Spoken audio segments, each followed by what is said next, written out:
think of ways to describe it, and I can't. The sex is our biggest inside joke. The biggest you had to be there moment in our relationship. It is like watching Russell Crowe in Les Miserables or witnessing a doctor smoke a cigarette. It is uncomfortable.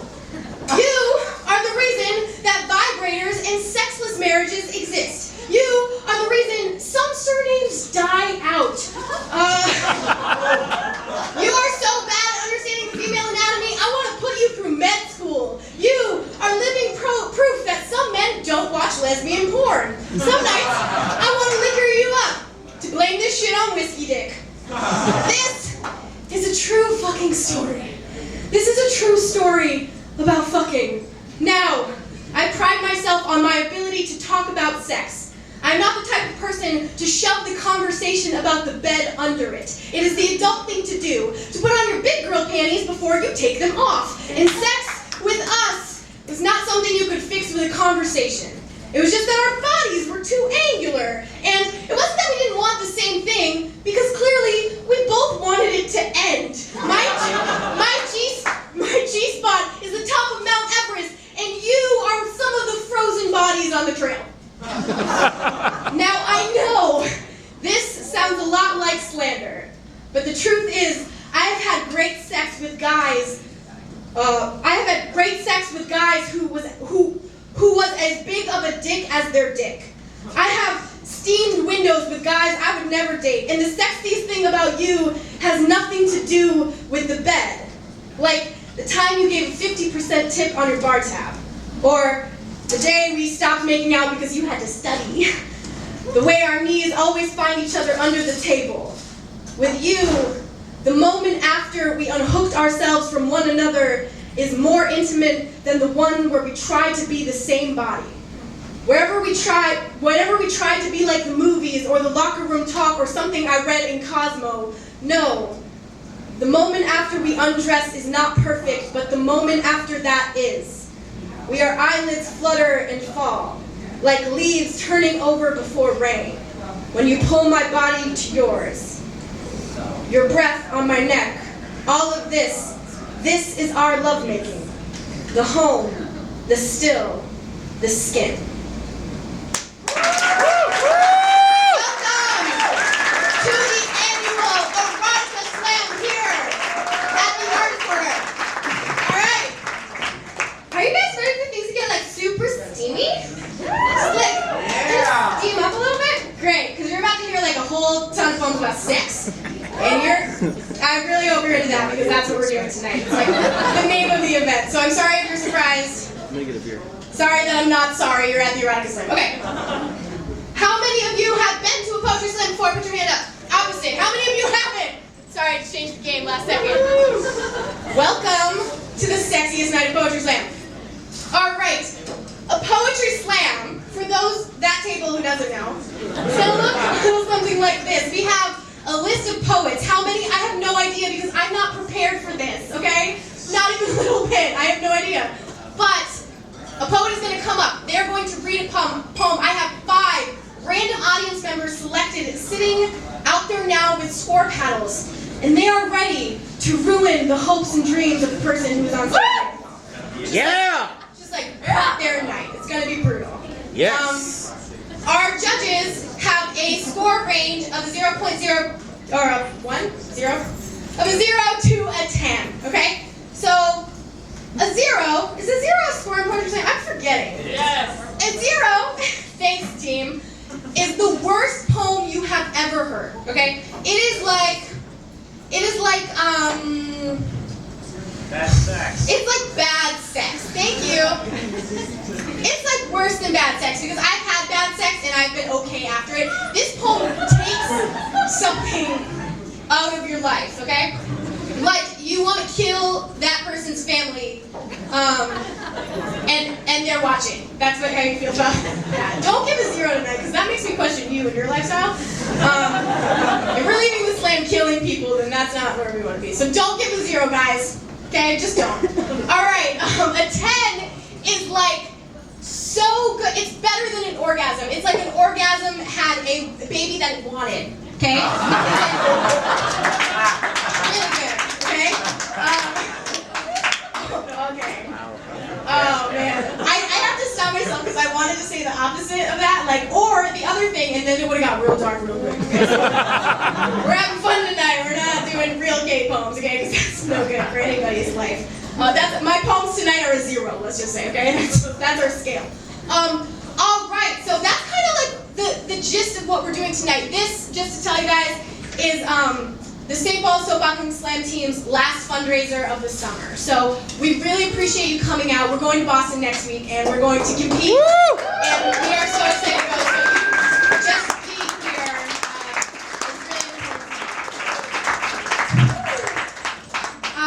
We have some other fun things going on, some other fundraising things going on. 2 of my team members, my slam poetry coach, Sarah Mulder, and my team member, Huey, are in the back. Right here. They're right here. And they're going to come out and explain to you a little bit more about the Sexy Sexy Slam. Oh, hey, friends.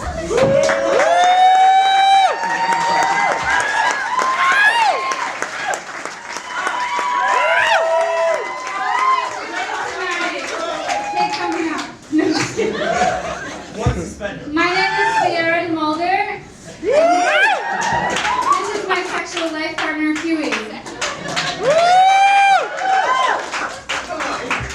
We're going to be your raffle girls tonight. A couple of poems into the slam, we're going to start walking around and shaking raffle tickets and shaking other things that aren't raffle tickets. Butts, guys, get with it. Get with the program. Yeah. So we're going to walk around, sell raffle tickets, and here's how we're going to sell them. I'm going to sell 1 or 2 raffle tickets for $1, or a boots length, or a thighs length, or a calf length for $5. Okay? 2 for 1, boots for 5, right? Get that? And then this is how the raffle is going to work. There are a bunch of red, sexy bags in the back that have the prize written on them. Whatever prize you want, you can put your raffle ticket in, right? You slip it in, The bag? and out, and in, and out. And then when you know you want it, you just slip it in, and you let go. Oh, God! And then you spank it. Consensually spanking, right? Yeah. We're all about consensual things here, right? So I'll go over the raffle prizes as we go, but here are a couple things. We have gift cards for the Wild Roast. We have wine. We have a vibrator. We have beautiful handmade jewelry. When you have a second, go back, check it out, but we will have time during the break. Also, our lovely bartender, who is our resident poet and drunk, Mr. Shane Hawley, is kindly donating all of his tips tonight to the Slam team. So please drink responsibly, have fun, tip your bartender, enjoy the show tonight. Can I do one exercise? Everyone, can you please think of the best orgasm you've ever had? Huey, I'm thinking about you. Okay, think of the best I'm orgasm thinking about you. Very good. Very good. I was drunk that night, okay? Close your eyes and please make the sound on 3. This is a community building experience, people. Make the sound of your best orgasm on 3. Do not leave me alone up here. I got you. Thank you. On 3. 1. You gonna do it? For real? You promise me? I'm putting the robe back on if you don't do it. 1, 2, 3.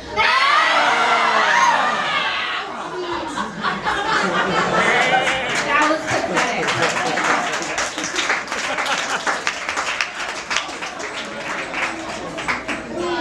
I'll tell you as you come. All right, so I found the cup. I was sitting there the whole time because I'm an asshole. So that's No. right. All right, good. Okay, so I'm gonna start drawing the random order. Actually, I'm gonna mix it up, and I'm gonna have somebody in the front row audience do it. Ski. Ski? Oh yeah, no, we got it. All right, our first poet coming up is Paul. AKA verbal intercourse. Should I keep going? Yes, please. Everybody go, guys. No, wait until he was done. Should I keep going, he says to me. Yes! Are you the poem subject? Oh God, that's the first thing I don't walk into it. Anna Bigman's is gonna be our number 2. Anthony. Followed by. She already moved it. Is this a real thing? Is it? Oh, it's somebody's handwriting, but it looks like font. Mr. Dapper Chaps. Yeah, that's fine. It doesn't matter. Next is gonna be Chris Gibson. Followed by Pakis. Am I saying that right? Is that me? Harris. Like Kait, sir. I'm just letting you know. Next is going to be Cassidy. I can read. Poets just can't write. I'm just going to move this. And our last vote of the night is going to be 6 is 9. All right. Write that down for next week. All right. So that's going to be our order. 8, No, poets can't write. 7, That's why they type. 5, 2. Our cut is going to be, we're going to have 8 poets. What? 7 poets. I said Oh, sorry. 7 poets, followed by, and then we're going to cut some, sorry. Blame the judges. They're the ones who are being nerds tonight. Dicks in the bad way, not the good way. Good. Then we're going to go, then we're going to cut down to 5. And then our last round is going to be 2 poets head to head. 60, 90, I don't know. Here we go. Head to head. Just a tip, though. Just a tip. All right. So we're going to start with a sacrifice. So this is going to be a chance for our judges to get all the kinks out. Somebody's going to read a poem. The kinks in. Okay, whatever. So we're going to have somebody come up who is not participating in the actual slam. This person is just a way that the judges can calibrate how they're going to score for the rest of the night, okay? So give it up for our sacrificial poet, Dylan Garrett.